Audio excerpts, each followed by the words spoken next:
Hi hello friends, welcome to Mouni cine updates. இன்றைக்கி episode ரொம்ப ஒரு ஹாப்பி வைப்பில் ரொம்ப பாசிட்டிவாக இருந்துச்சு. ஸோ ரொம்ப நல்லா இருந்துச்சு பார்க்குறதுக்கு.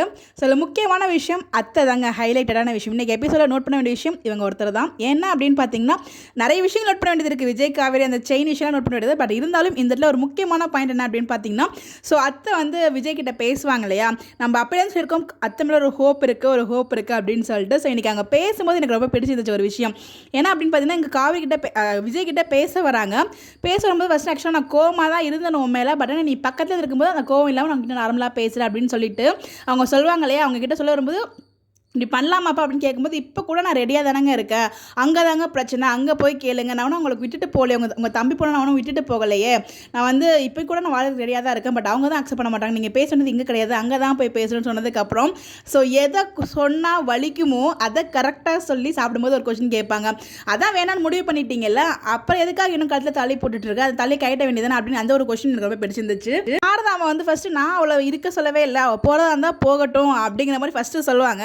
அதுக்கப்புறம் வந்து பார்த்தீங்கன்னா, அப்புறம் எதுக்கு போய் இருக்க வேண்டியது என்ன, அவர் வந்து பெரிய பணக்காரனாக இருக்கான், அவங்க கூட இருக்க வேண்டியதான்னு சொல்லி இவங்க சொல்லும்போது, அது எப்படி முடியும், நீங்களே போய் வாழணும்னு சொல்லுவீங்களே அப்படின்னு அவங்க திருப்பி மாற்றி பேசுவாங்க இல்லையா. ஸோ அதை பார்த்ததுமே இப்போ நீயே தான் போகணும்னு சொல்ல, இப்போ நீயே தான் போக வேண்டாம்னு சொல்கிறேன், இப்படி சொன்னால் அவள் எப்படி போவா அப்படின்னு சொல்லிட்டு அவங்க பண்ண தப்ப கரெக்டாக சாரதாமாவுக்கு புரிய வச்சாங்க பாருங்கள். அங்கே நிற்கிறாங்க அத்தை.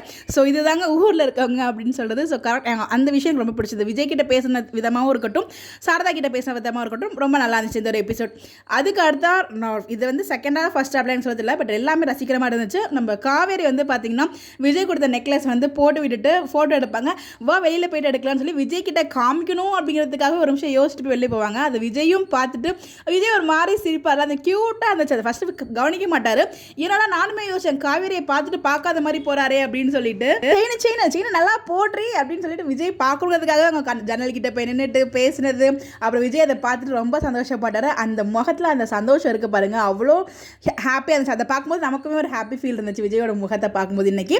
அதுக்கு காரணம் நம்ம காவேரி தான். ஸோ இந்த அளவுக்கு அவங்க லவ் வச்சுருக்காங்க, இது எல்லாத்துக்குமே காரணம் அவங்க அம்மா தான். பட் இத்தனை நாள் காமிச்ச, அது மீன் இந்த ஃபங்க்ஷன் ட்ராக்கில் காமிச்ச காவேரிக்கும் இன்றைக்கி பார்த்தா காவேரிக்கும் நிறையவே டிஃப்ரென்ஸ் இருந்துச்சு. நம்மளால் அதை பார்க்கவும் முடிஞ்சிச்சு நம்மளால் அதையும். விஜய் வந்து ஏதோ சொல்ல வராருங்க செயினை பற்றி, என்ன சொல்ல வராருன்னு தெரியல. ஸோ அது என்ன சொல்லியிருப்பாருன்னு ஃபுல்லாக காமிச்சு தான் நல்லா இருக்கும் அப்படின்ற மாதிரி நான் ஃபீல் பண்ணேன். ஸோ அதுக்கு தான் அந்த சாப்பிட்ற டைமில் அந்த நெக்லஸ் பற்றி கேட்பாங்க, இதுதான் சொல்லுவாங்க நமக்கு தெரியும். ஸோ நான் சேர்த்து சுந்த காசை தான் வாங்கி கொடுத்தேன் அப்படின்னு சொல்லிட்டு அதே தாங்க அவங்க சொல்லியிருந்தாங்க. அதுக்கப்புறம் அவங்க அத்தை சொன்னாங்க இல்லையா, இது இப்போ எதுக்கு தாலியை போட்டுருக்க, தாலியை கைட்ட வேண்டியதானே அப்படின்னு சொல்லி வந்து அவங்க உட்காந்து ஃபீல் பண்ணாங்களே. நான் ஆக்சுவலி ஏதோ ஃபங்க்ஷனில் நடந்திருக்கும், என்னென்னமோ நான் பில்டப் பண்ணேன். ஆக்சுவலாக வந்து பார்த்தீங்கன்னா அவங்க அந்த அத்தை கேட்டதுனால தான் வந்து அந்த தாலி எடுத்து பார்த்து ஃபீல் பண்ணிட்டு இருந்தாங்க. இதை கட்டும்போது எனக்கு இவ்வளோ சீரியஸ்னஸ் தெரியல, ஆனால் இப்போ அதை பார்க்கும்போது எனக்கு ரொம்ப கஷ்டமாக இருக்குன்னு சொல்லி அவங்க மன உரைக்கு அந்த தாலி கட்டின அந்த மொமெண்ட் நினச்சி பார்த்தாங்க. அது ரொம்பவே நல்லா இருந்துச்சு. இதை வந்து மாமை பார்த்துட்டாங்கன்னா உண்மையான தாலி தான் போட்டிருக்கு அப்படின்னு சொல்லிட்டு அவங்க என்ன நினச்சிட்டாங்க, காவேரிக்கு வேற பையன் கூட மேரேஜ் ஆகிடுச்சு அப்படின்ற மாதிரி அவங்க நினச்சிட்டு போய் விஜய் கிட்ட பேசுகிறாங்க. விஜய் ஏதோ குழப்பிட்டு அவள் பார்த்து ஃபீல் பண்ணாளா அப்படின்னு அவங்க ஐயோ இந்த மாமியை வச்சு செஞ்சுட்டு இருக்காரு நம்ம விஜய். ஒரு காமெடி பீஸ் மாதிரி ட்ரீட் பண்ணிட்டு இருக்காரு. விஜய் ஏன் இப்படி பண்ணுறாரு, ஆக்சுவலாக வந்து பார்த்தீங்கன்னா விஜய் மாமி கிட்ட சொல்லலாம்ல நடந்த உண்மையை, ஒரு பையன் மறைக்க மேலும் மேலும் போய் சொல்கிற மாதிரி இருக்குது. அப்புறம் ஃபைனலாக அவங்க உண்மை தெரியும்போது கஷ்டப்படுவாங்க இல்லையா. ஸோ இவங்க கிட்ட சொன்னால் கண்டிப்பாக அவங்க ஹெல்ப் பண்ண தான் செய்வாங்கன்னு எனக்கு ஒரு நம்பிக்கை இருக்குது. பார்ப்போம் அப்படி கொண்டு போகிறாங்களா இல்லை இப்படியே ஃபன்னியாகவே கொண்டு போகிறாங்களா, உங்களோட கான்வர்சேஷன் நமக்கு தெரியல. பட் ஆனால் மாமி தாலியை பார்த்து ஃபீல் பண்ணும்போது பார்த்து ஃபீல் பண்ணாளாவ ஒரு சீன்மே செமையாக இருந்துச்சு. அண்ட் மாமி விஜயோட காம்பினேஷன் ஆஃப் அந்த சீன் ரொம்ப என்ஜாய் பண்ண மாதிரி இருந்துச்சு. பட் ஆனால் கடைசியில் மாமி கோச்சிட்டு போன மாதிரி இருந்துச்சு போயிட்டாங்க. ஒரு அன்றைக்கி எபிசோட் தாங்க போச்சு. இப்போ நாளைக்கு எபிசோட தான் அந்த ப்ரெக்னன்சி ட்ராக் வரப்போகுது. ஐ மீன் கண்டிப்பாக காவேரி தான் ப்ரெக்னென்ட்டாக இருப்பாங்கன்னு நினைக்கிறேன். பாப்பா உங்களுடைய கருத்துக்கள் மறக்காமல் கமெண்ட்டில் ஷேர் பண்ணுங்கள். Bye bye.